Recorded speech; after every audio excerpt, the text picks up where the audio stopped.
ప్రజలకు తెలియజేసి మనం కూడా మెయిన్ పేజీలో ఉండాలి.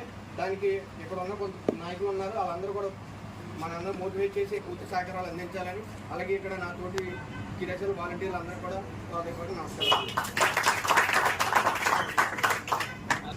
అలాగే మన ప్రభుత్వ మిత్రులు అందరికీ కూడా కృతజ్ఞతలు.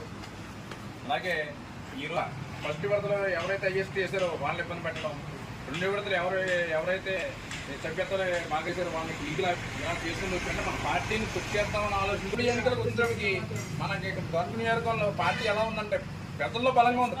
పార్టీ పెద్దల్లో బలం ఉంది, సరైన అవగాహన లేకుండా చేశారు. కాబట్టి ఇది పునరాద కాకుండా మళ్ళీ ఒకసారి మళ్ళీ 5వ విడతకు వచ్చేటికి ఎవరికాలు స్వచ్ఛందంగా మరింత రెట్టింపులో కార్యక్రమాలు చేసేలాగా, మరింత రెట్టింపుగా సభ్యత్వాలు చేసేలాగా కార్యక్రమాలు చేసుకోవాలని చెప్పి మరొకసారి విన్నవించుకుంటున్నాను.